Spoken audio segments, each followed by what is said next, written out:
बिस्मिल्लाहिर्रहमानिर्रहीम। अस्सलामु अलैकुम वरहमतुल्लाहि वबरकातुहू।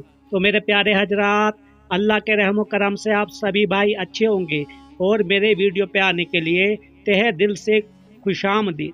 तो मेरे प्यारे दोस्तों, करबला के जंग में हजरत हुसैन रज़ियल्लाहु ताला अन्हु के 72 और कूफियों के 88 आदमी मकतूल हुए।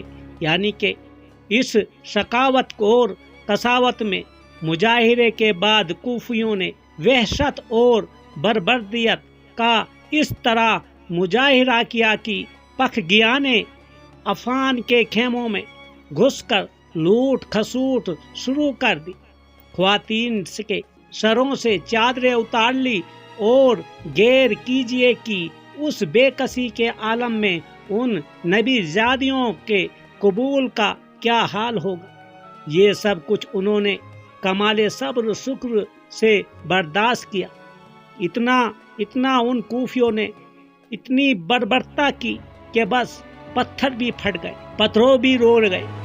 तो मेरे प्यारे नाजरीन, सिलसिला ऐसे ही चलता रहा और हजरत हुसैन रज़ियल्लाहु ताला अन्हु की शहादत के बाद क्या क्या हुआ। तो मेरे चैनल को सब्सक्राइब लाइक शेयर कर देना। तो सिलसिला हर्ब व जर्ब और जिदाल व किताल के बाद उमर बिन साद ने अपनी फौज को आराम करने का हुक्म दिया, क्योंकि मुजाहिरा सकावत से वो थक चुके थे। दूसरे दिन मकतूले कूफियों की लाशें उमर बिन साद ने नमाज जनाजा पढ़कर दफन कर दी, मगर शोहदाए की लाशों वैसे ही छोड़ दी जिन्हें बाद में करीबी आबादी के लोगों ने सुपुर्द खाक किया।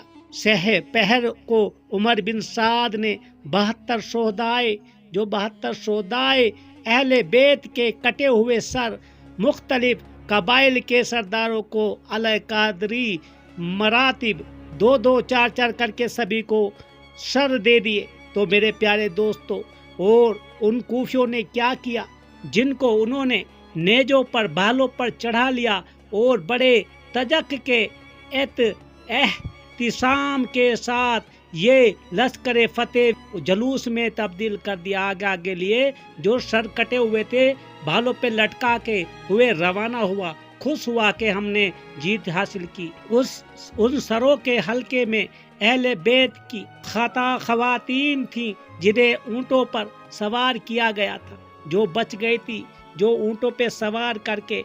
अब वाक़या तो 11 मुहर्रम का हमने बताया। अब 12 मुहर्रम को क्या क्या हुआ को ये काफिला कूफा पहुंच। कूफा के लोग जो कि ये खवातीन ऊँटों पे सवार करके या कैदी बना के इनको ले जाया गया कूफा में, तो कूफा के लोग इस जुलूस को देखने के लिए सड़कों, छतों और गलियों पर जमा हो गए और शोहदा के सरों को नेजों पर देखकर इस तरह रोना पीटा किया। जब उन्होंने सर कटे हुए नेजों पे भालों पे देखे तो इस तरह रोना पीटा हुआ। ये कूफा के वही लोग थे जिन्होंने धोखा दिया, नमाज़ रसूल को शुरू कर दिया रोना धोना। ये वो लोग थे जिन्होंने खतूत भेजकर खुदा के वास्ते देकर अपनी इताअत या का यकीन दिलाकर सैयदना हुसैन रज़ियल्लाहु ताला अन्हु को बुलाया। और अब जब आप पहुंच गए तो रुपये पैसों के लालच में आकर हजरत हुसैन रज़ियल्लाहु ताला अन्हु की बेत से मुनहरिफ यानी कि मुकर गए और इब्ने जियाद की फौज में शामिल हो गए। लोग थे ये कूफा के और खानदान नबुवत का खात्मा कर दिया। ये वही बुज़दिल और बेवफा कूफी थे जो इत्मीनान से अपने घरों में बैठ रहे और उनसे सिर्फ 10-12 मील के किलोमीटर समझ लो फासले पर मैदान करबला में चमने रिसालत अपने ही के फरजदों के हाथों पामाल और तबाह हो। मेरे प्यारे नाजरीनों, इब्ने ज़ियाद ने इजहारे मसरत के तौर पर एक दरबार मुनाकिद किया। तमाम कैदी सामने खड़े कर दिए गए और सैयदना हुसैन रज़ियल्लाहु ताला अन्हु का सर एक دست یعنی کہ تھالی میں رکھ کر اس کو اس کے سامنے لایا گیا۔ اس بدبخت ابن زیاد نے دندان مبارک پر کمچی اپنی لکڑی مار کر کہنا شروع کیا، کیا یہی وہ منہ ہے جس سے تم نے خلافت کا دعویٰ کیا تھا؟ اس وقت حضرت انس رضی اللہ تعالیٰ سے ضبط برداشت نہ ہو سکا، کھڑے ہو کر فرمایا، یہ ادب گستاخ اپنی کمچی، اپنی جو لکڑی تھی کو ہٹا، میں نے خود نبی کریم صلی اللہ علیہ وسلم کو دیکھا ہے، وہ انہیں چومتے اور پیار کرتے۔ حضرت زید بن ارقم رضی اللہ تعالیٰ نے بھی انہی الفاظ کا اعادہ کیا اور ابن زیاد کو اس حرکت سے ڈانٹا، برا بھلا کہا۔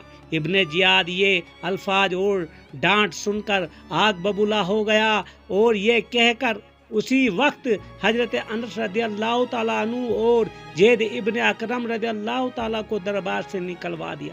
پر یہ جو ابن زیاد فرماتا ہے ان صحابہ اکرام کو، تمہاری صحابیت اور بڑھاپے پر رحم کرتا ہوں ورنہ ابھی مروا ڈالتا۔ وہ کہتے ہوئے باہر چلے گئے، تو وہ لائن لانتی ہے کہ جب تو نے فرزند رسول صلی اللہ علیہ وسلم کو شہید کروا دیا تو ہماری ہستی ہی کیا ہے، تو ہمیں کروا سکتا ہے، کچھ بھی کروا سکتا ہے۔ اس کے بعد ابن زیاد نے اس کامیابی پر کھڑے ہو کر خدا کا شکریہ ادا کیا کہ اللہ جل شانہ کا احسان ہے جس نے ہمیں فتح عطا کی اور ہمارے دشمنوں کو تنگی اور مصیبت میں گرفتار کیا۔ یہ ابن زیاد کے لفظ ہیں۔ تو حضرت زینب رضی اللہ تعالیٰ نے فرمایا، خدا کا احسان ہے جس نے ہمیں خاندان نبوت صلی اللہ علیہ وسلم میں پیدا کر کے شرف و بزرگی عطا فرمائی۔ ابن زیاد بولا کہ دیکھ لو اپنے بھائی کا انجام جس نے اسے خاک میں ملا دیا، یہ ہے اس کی قدرت جلیلہ۔ اس کے جواب میں حضرت زین العابدین ابھی چھوٹے تھے رضی اللہ تعالیٰ عنہ نے یہ آیت کریم تلاوت کی، ترجمہ ہم آپ کو سنائیں گے۔ وہ وقت دور نہیں جب ہمارا اور تمہارا معاملہ ایک الحکیمین کے سامنے پیش ہوگا۔ تو ابن زیاد نے جھلا کر غصے میں آ کر یہ کون ہے؟ جب معلوم ہوا کہ حضرت حسین رضی اللہ تعالیٰ کا فرزند ہے زین العابدین، تو فوراً حکم دے دیا کہ اسے قتل کر دیا جائے۔ پھر بولا، میں نے تمہیں حکم نہیں دیا تھا کہ نسل حسین رضی اللہ تعالیٰ عنہ کو سے کوئی اولاد ذکور باقی نہ رکھی جائے؟ تو اس حکم پر حضرت زینب رضی اللہ تعالیٰ عنہ بڑی تڑپی اور روئی اور فرمایا، بدبخت کیا نسل محمدی صلی اللہ علیہ وسلم کو دنیا سے ناپید کرنا چاہتا ہے؟ اس کے بعد آسمان کی طرف ہاتھ اٹھا کر دعا کی، یا الہی تیرے رسول صلی اللہ علیہ وسلم کا سب خاندان ظالموں سے ہاتھوں برباد ہو چکا ہے۔ اس کے بعد میرے پیارے دوستو آسمان کی طرف ہاتھ اٹھا کر دعا کی کہ یا الہی تیرے رسول صلی اللہ علیہ وسلم کا سب خاندان ان ظالموں کے ہاتھوں برباد ہو چکا ہے۔ تیرے رسول صلی اللہ علیہ وسلم کا نواسا انتہائی مصائب اٹھا کر شہید ہو گیا ہے اور اب یہ شکی تیرے رسول کی نسل کی ہی قطعات یعنی کہ ختم کرنے کے در پہ ہے۔ فریاد ہے اے بے کسوں کے وارث، فریاد ہے اپنی بندی کی سن اور اپنے رسول صلی اللہ علیہ وسلم کے نسل قائم رکھ۔ اور اس دعا کے کچھ ایسا درد تھا کہ فوراً قبول ہو گئی اور ابن زیاد نے اپنا حکم واپس لے لیا۔ سبحان اللہ میرے پیارے دوستو، کیسا دردناک